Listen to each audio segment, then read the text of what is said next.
So let's start the next topic. The next topic of the living organism and the characteristic is the biotic and abiotic component. I told you the biotic components are the living organisms like plants, animals. Those are living in their habitat is known as biotic. Abiotic components are the non-living components existing in the habitat like air, water, sunlight, wind, soil, heat. All this comes in the category of abiotic component. Now the next is that the biotic components can not survive without the abiotic components. Directly or indirectly we are depends on the abiotic components. Like for the food we depend on the plants and plants prepare their food with the help of air, water, sunlight. Similarly we need air to inhale to get oxygen, and for the digestion and for the oxidation of food there is a need of an oxygen.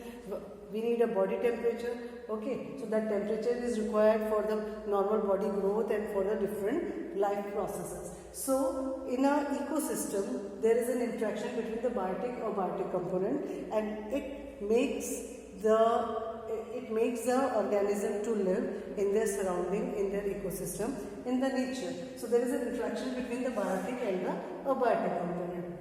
Now let's move to the activity number 2. In this activity what you have to do is you have to soak the moong dal in a water overnight, and after that drain out the water.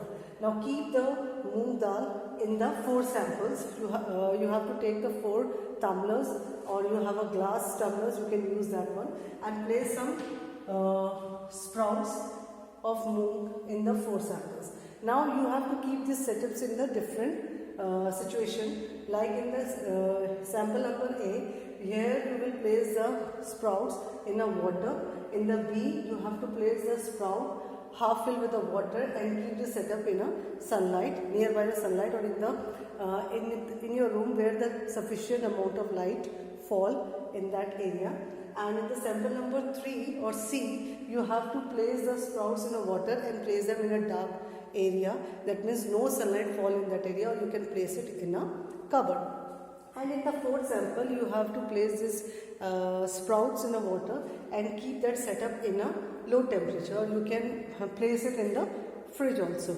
And after 3-4 days, regularly you have to change the water and see the condition in which sample you will find the sprout is growing properly. In the sample number E, you don't find that the sprouts are growing. The reason is that you have soaked the moong dal in a water, and due to the excess water, it won't grow. Okay, it gets stale.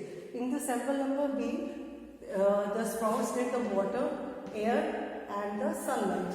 Okay, so that sample get the sufficient amount of air, water, sunlight, so it will be grow. The sprouts you will find will be growing there. But in the sample number C, you have placed the setup in a dark room.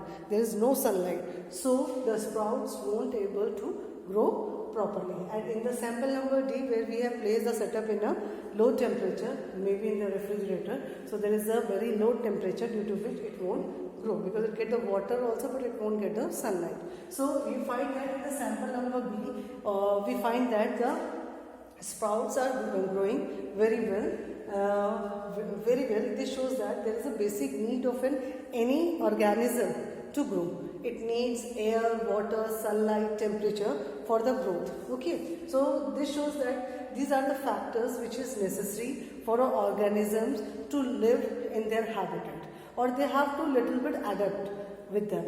Adaptation is for a long term. By the nature they get the features. Okay, if they get the features to stay in the high temperature, the plant will easily grow. But if that adaptation is not there in the plant or the organisms, it won't able to grow. So this shows that means this abiotic factor is very important for the growth and development of any organism. Next, move on to the next topic, that is the terrestrial habitats. Okay, we have discussed about that. The terrestrial habitats are those places where the living organisms live on a land. Okay, so that is a habitat. That means all the living organisms like plants and animals living on a land. Land may be a forest, grassland, coastal, okay, mountain. All this comes in the category of terrestrial habitats. So we'll just go through one by one the different terrestrial habitat. The first one is the desert. Okay, all of you know the desert area.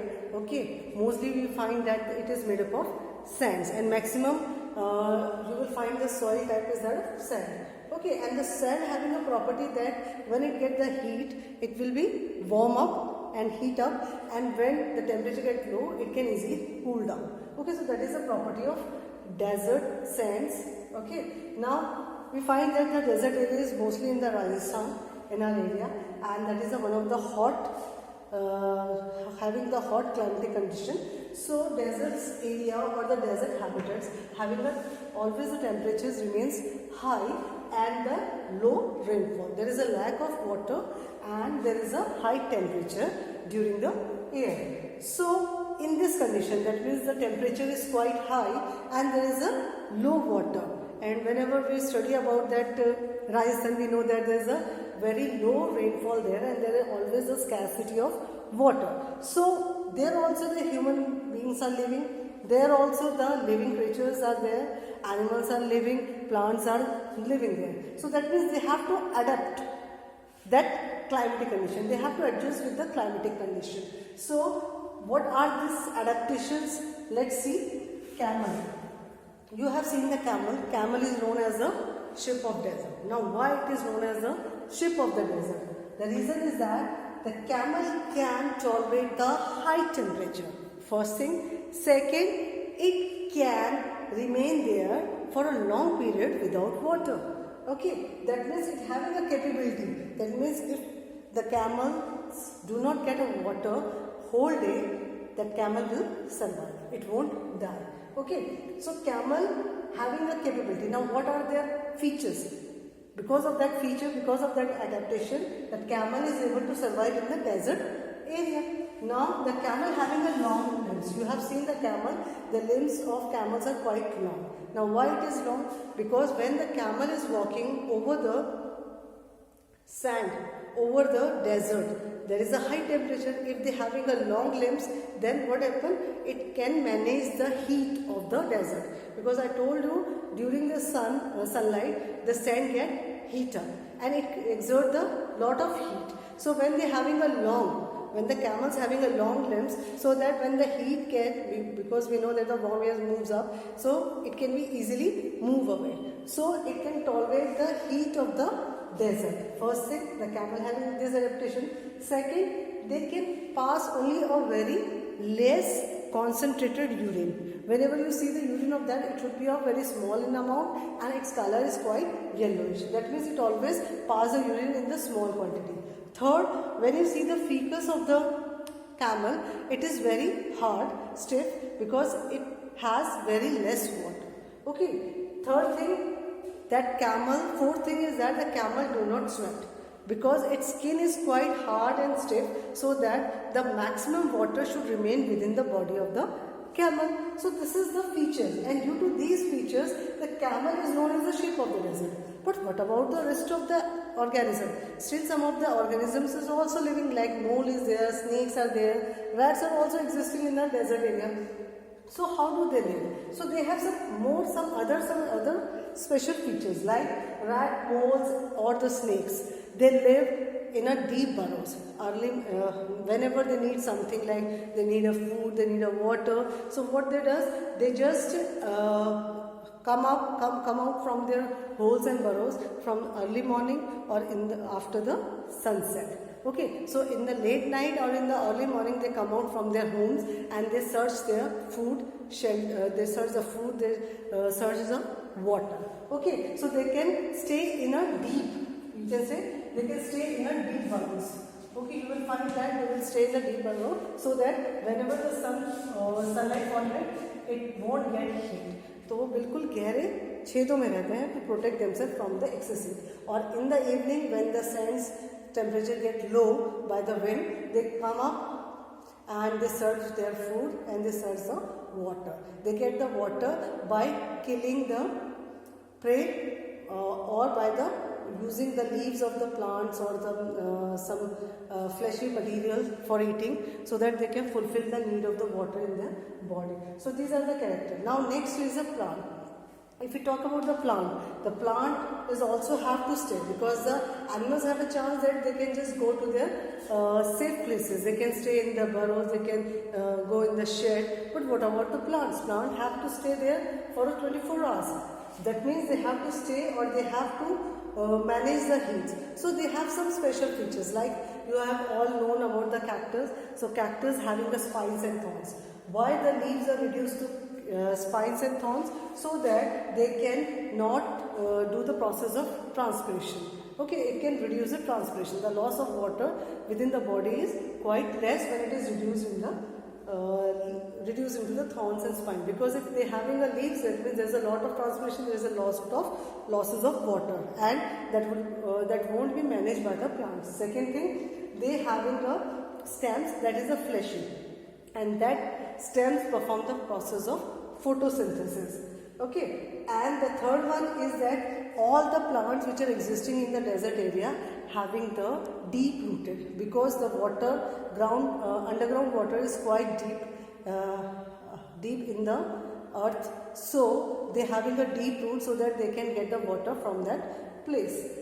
Third, you will find that the transpiration is quite reduces because of the spine and thorns, and you will find that waxy covering over the cactus, and that reduce the process of transpiration so that the water will retain in the body of a plant. So these are the some features. Along with this, some of the plants are also existing in that desert area where the size of the leaves are quite small. Okay, if they don't have a thorn, their size of the leaves are quite small, so that it can be reduced less transpiration. Next, move on to the mountain range. Okay, now the mountain region is the another habitat where the temperature is quite low and there is a heavy snowfall. So what will be the adaptations? Because they are also in the mountain region also, in Nainital also, in Mussoorie also, in Kashmir also, people are living. They are living in this low temperature, they are living in the hilly areas. And even the plants are also growing in that area. So that means they have some special features due to which they are able to grow there, they are able to survive in that region. Now what will be that? In the trees you will find the shape should be of cone shape. If you see this, its shape is like cone. Okay, cone shape. Whenever you visit to Nainital, see the structures of the trees, you will find it is of cone shape. Why? So whenever there is a snowfall, the snow can easily slide off from this shape. Okay, it is a slanting. Okay, so that is the shape of the trees, first thing. Second thing, the leaves of these plants having a needle shape. When it is of needle shape, so that no snowfall will be stay on the leaves, it will be slide up, it can easily fall, so that the leaves remain healthy. Okay, so that is one of the feature of the plants. Okay, next they having a cone shape, their sizes is needle-like structures, and the leaves are not broader, so that it won't affect the growth of the plant. Now what about the animals? The animals, those who are living in regions of hilly mountain areas where there is a heavy snowfall and low temperature, we find that if we are a human, if we living in this Jammu and Kashmir, Srinagar, we wear lots of warm clothes. Okay, sweaters, pullovers, even jackets and all. Okay, we pack ourselves and just manage there and can easily stay. But what about the animals? Those animals which are living in that area should have a thick fur. Their fur should be thick so that it can be adjusted with the cold. Second thing, they having a thick fur. Second thing, they having a long hairs, because long hairs help them to keep their body temperature maintained, or they won't get affected by the low temperature or cold. Okay, so these are the factors. That means they having a fur, they have a thick skin, they having a hair, and even they have their paws. Their paws should constructed like this or formed like this so that they can easily walk on a snow. They are having a padded paws like snow leopards, polar bear. Okay, so that they can easily walk on over the snowfall and make the grips over it. Okay, so these are the features, or these are the, you can say, the special features which helps the organism to survive in these habitats. So hope you understood. Revise this. We'll continue with the next topic. Thank you.